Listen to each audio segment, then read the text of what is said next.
Are you holding the microphone between you? Yes, ma'am. We're good.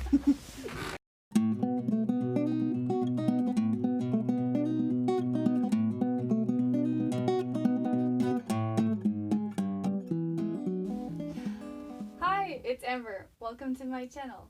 Or, hola, mi nombre es Amber. Bienvenidos a mi canal. Hey, you may notice I have company with me today. Again, I'm so happy to have more guests on my channel. This is Sarah and Lauren, and you may notice I am not sitting in my normal filming spot. We're sitting on top of a bunk bed in a little bedroom in, where are we?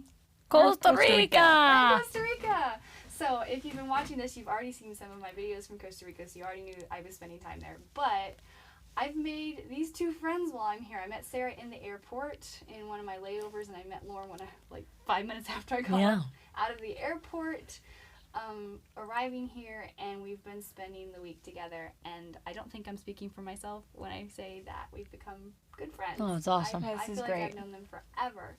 So, really quick, girls, tell us what state in the United States you're from and what experience you have with travel. Well, I am originally from Tennessee, and I'm currently living in North Carolina, and I've had the opportunity to travel to about 10 different countries, but most recently, I've spent 3 years in the country of China. Isn't that cool? I'm just fascinated by that. She has so many neat stories, as does Sarah. I am fascinated by Lauren's stories as well, actually, because I am just starting my travel. I actually live in Indiana, and I've only ever gone to 2 places, Costa Rica being one of them. I've also been to the Dominican Republic, and that was life-changing, let me tell you. And how long ago was that for you? That was 2 years ago. All right, yes. And y'all know, sorry, my camera was doing weird things. Y'all know my story if you've watched this channel for very long at all, but if you're new here, my name is Amber. I'm from Virginia in the United States, but I am in progress of moving to Honduras to work there as a missionary. My passion is languages and culture and getting to know people. And what we're going to do today is we're going to talk about some of our experiences because we're all in different stages. I'm in process of moving. I've spent a lot of time in Honduras for several weeks at a time each time I visit, but never actually lived there. Lauren's lived in another country for several years, and Sarah's a newbie, a very excited newbie who I think has a great attitude about getting into all of this. All of us travel for ministry reasons. We work a lot with missionaries because we have a passion to tell people how Jesus has changed our lives, and we love to help people, and not because we're particularly, I think I'm not speaking for just me, not because we are particularly unselfish people, No. but just because God has just changed our lives, so that's what we like to do. So, with that being said, by the way, I'm sorry for the angle of the camera. I know I'm like the person right up here. She likes to be the center of attention. She is the center of attention. We've thought that all week, so We've come to the realization. just kidding. They're not. They're great. Anyway, you should see our setting, our situation here right now. I'm just glad we have light, even though I know it's terrible. All right, we're gonna get to the actual stuff. So we're gonna share some challenges that we have faced in our different circumstances it's late, folks. It is late at night. It is English actually- is hard. I'll just tell you all that. those languages that we know, she knows. I've been translating for them this week in my Very little well Spanish done. She's stuff. doing so good, So ladies her- and The thing gentlemen. is This is fantastic. They say that I'm doing well translating, but they don't know. I could be telling them anything. It's And a few better than times our I have. Spanish. But, so our brains are fried. If you've ever lived in a country where you've had to stretch to understand the language, you know what I'm talking about. All right, so, Lauren, we're going to start with you on the far end. Okay. Share a couple challenges that you faced when you moved to another country to live there. All right, real quickly, I'll give you a quick greeting. 喂，你好，我叫丽娜，我是英语老师，我也是中文学生。I hope there's no Chinese watching this because you will realize how terrible that was. But for the native English speaker, there's a little Chinese. What was the question? The question is, can Amber move the camera over here? I'm going to move this Oh, so that we can see your pretty guys. face. hello world. All right, so Do I want you hold to it? talk. Because I am in the middle. Will that tire your hand out? Of course it will, but I think it will work We'll better. do that for a little while and then we'll move Okay, it. cool. All right, so Lauren, talk to us about when you moved to China. What Yes. are a couple challenges that you faced that you think you might have some perspective on now? Great. Just as overall general traveling, if you're traveling, I know this may sound funny, but have very low expectations. leave the trip with low expectations, so then you're pleasantly surprised. I am thankful that we went to the Great Wall of China, of course, while I was there in Beijing, and It's okay. Keep going. and I thought, while I was going, I thought, I'm not going to get my hopes up because it's one of these things that you hear about and then, you'll be a little bit disappointed. But that was one of the things where I was very, very pleasantly surprised. But go with low expectations. So then anything that good happens is an extra blessing. And so that's what I would encourage you if you're traveling. Go with low expectations. The difficulties. I lived alone when I was in Chengdu, and that was difficult just because I'd never lived alone before, and a little bit lonely. But the way to get over that is to meet new friends. So I made friends with the little lady that sells vegetables right outside my apartment, and I would hang out with my security guard every once in a while. Yes, of course. So Awesome. yeah, so that was Always that good was plan. yes, and I would encourage you. The language barriers are real things. Now there's ways to help us now with that. And I know we'll talk more about tips later, but always have a good translator on your phone. Now phones are working. You can even download them that don't require internet.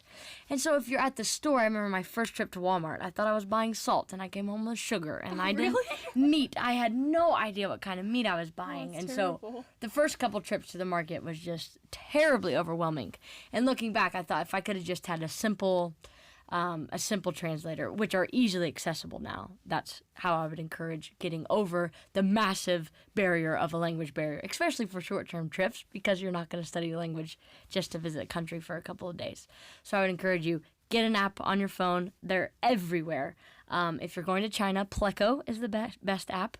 How do you And spell that? Pleko. Thank you. And it's blue, and has a Chinese character on the front. So that's what I'd recommend if you're headed to Asia. Cool. All right, Sarah, you are somebody who you've just, like 2 years ago, right? Made it to the DR, and I'm gonna hold this so Thank you you. can concentrate on what you're talking about. Cool. Are you sure? I just want to put it back up on the shelf. I feel like I can't see you all very well. This is like the most informal video I've ever shot. I hope y'all are enjoying this because I'm having fun.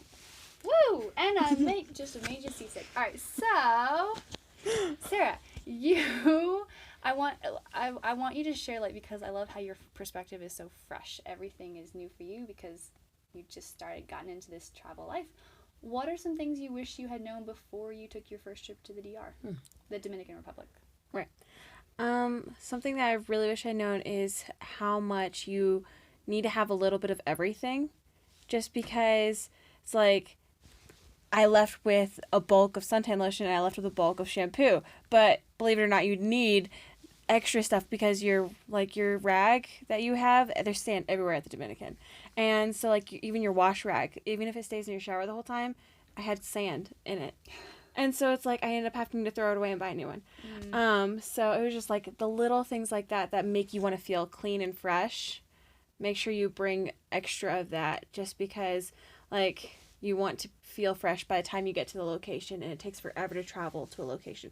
Like whenever you first get off the plane, the first thing I did actually was take a big deep breath through my nose because it's a different smell. Talk without moving that hand. My bad.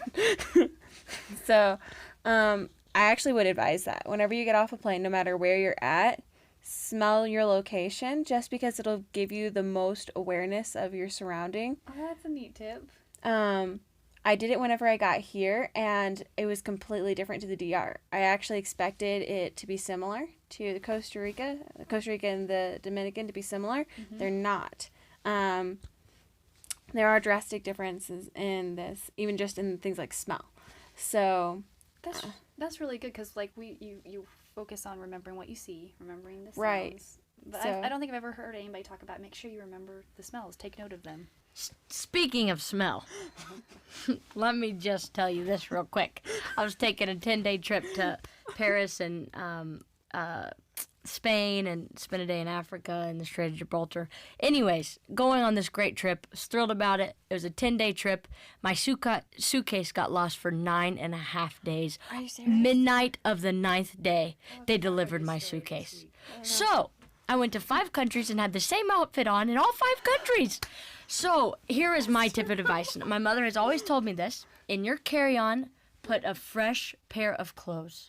Oh yeah, that is fresh that's something I did everything. too. Maybe a couple shirts, Mm-hmm. because luggage does get lost occasionally, and sometimes it gets lost for lots of days. Right. So it's just nice to have a little freshen up, little, not even toothpaste. Some airlines, international, provide that. But I would encourage you, no matter how far you're going, domestically or internationally, Right. keep a pair of change of clothes in your carry-on. Yeah, I would second literally that. split my. I had a carry-on and I had my check luggage, and I literally split my luggage in half. Where I had, except for like the things that needed to go in bottles and Ziploc bags, because you always want to put your liquids in a Ziploc bag, because once it reaches to a certain altitude, it could explode. So please make sure you always put your stuff in a Ziploc bag. Just as a heads up, scraping conditioner off of things is no fun. Anyways, so I would split your stuff in half because you never know. My sister recently traveled as well, and she lost her luggage, but thankfully she had a lot of her clothes in her carry-on, so she was fine for a few days till her luggage showed up. So yeah, that's a very, very good point. I know we're jumping all over the place with all sorts of Info. tips here, but like we said, it's late at night, so we've got packing tips, we've got maneuvering language and new culture. I love that as well. I think for me, the perspective I want to take it from is just if you're thinking about doing solo travel, you, especially if it's for ministry, or maybe it's just like you want to see some things. I think one of the hardest things for me when I first started was my friends and family not quite understanding why I wanted to do that, because I wasn't Right. staying home pursuing a career. I really felt like this was what I was supposed to be doing, and for some people that was just a waste of money, a waste of time. And some people would understand if I explained it to them, and some people just were never going to understand. Yeah. And as somebody who really values relationships with people, I wanted everybody to understand. And I had to just come to the realization not everybody is going to understand why you choose this life, and that's okay. I didn't choose this life. This life chose me. No, I'm just kidding. That's kind of true for all of us to some degree, though. But Lauren's story really, truly is that way. But yeah. So I mean, I think we could go on and on about Yeah, all sorts sorry. of things that Right. we learned. And obviously, none of us are professionals Ah, at But this. no, far from different so levels far. of experience with all of us. But I hope through all of our ramblings, you found something either helpful or entertaining. And we are going to make a second video, so stay tuned for that. I'll leave a link to it down below after it's published. But I hope that you enjoyed this video. If you did, please give it a thumbs up so that I know you liked it. That encourages me. And yeah, drop a comment, because these girls are going to be watching the video as well, so say hi to them. make me famous. Yeah, make it I'm famous. just kidding. She needs it. Alright, so, want to do my outro with me? So yeah, ready? I hope that You have a fantastic rest of your day. Ciao.